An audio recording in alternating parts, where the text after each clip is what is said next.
안녕하세요, 여러분. 에이딥다이브입니다. 오늘은 2026년 5월 25일이에요.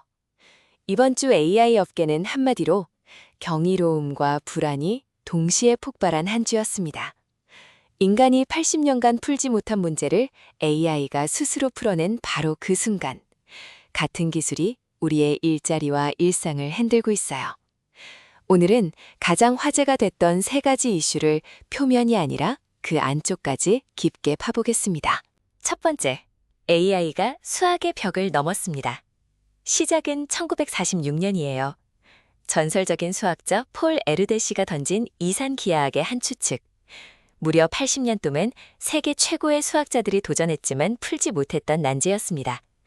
그런데 5월 20일 오픈 AI의 범용 추론 모델이 이 추측을 스스로 반증해냈어요. 여기서 핵심은 이게 단순한 검색이 아니라는 점이에요. 작년 가을 GPT-5가 에르데시 문제 10개를 풀었다고 했을 때는 알고 보니 이미 논문에 존재하던 답을 찾아낸 것이었습니다. 하지만 이번엔 달라요. 문헌 어디에도 없던 증명을 모델이 처음부터 독자적으로 만들어냈습니다. 한 분야의 중심에 있는 미해결 문제를 AI가 진짜로 깬 첫 사례예요. 수학계 반응이 이 사건의 무게를 말해줍니다.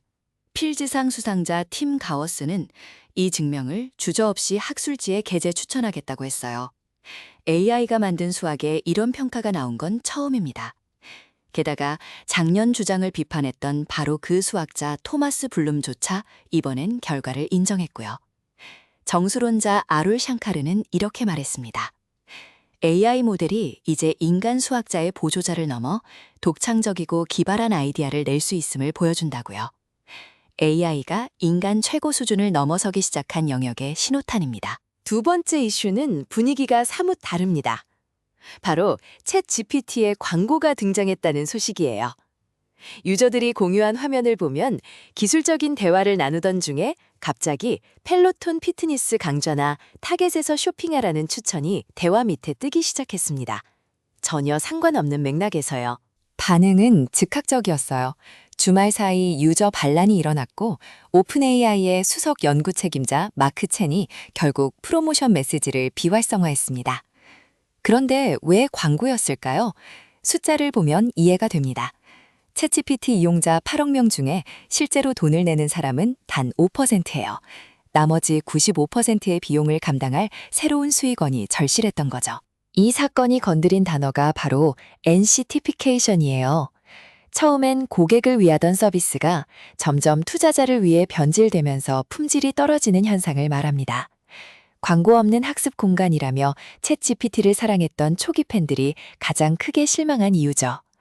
일각에서는 이걸 AI 버블 붕괴의 신호로 해석하기도 합니다.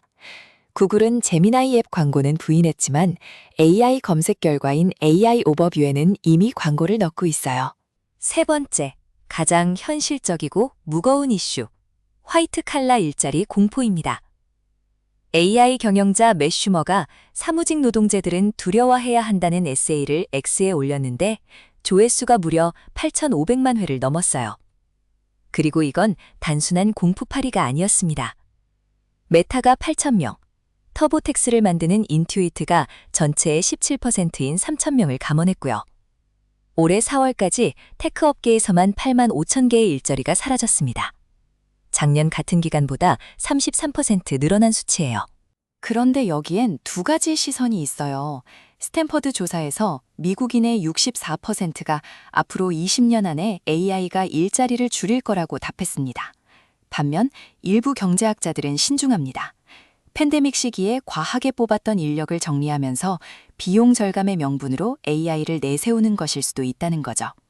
실제로 실업률은 1월 기준 4.3%로 아직은 관리 가능한 수준이라는 분석도 있습니다. 진실은 아마 그 사이 어딘가에 있을 거예요. 오늘 세 이슈를 모아보면 하나의 그림이 그려져요. 똑같은 AI가 한쪽에선 인간 지성의 경계를 넓히고 다른 한쪽에선 우리의 생계와 일상을 흔들고 있습니다. 경이로움과 불안, 이 둘은 사실 같은 동전의 양면이에요. 여러분은 지금 어느 쪽에 더 가까우신가요? 댓글로 꼭 들려주세요. 깊이 있는 AI 이야기, A 딥다이브였습니다. 구독과 좋아요, 알림 설정 잊지 마세요. 감사합니다.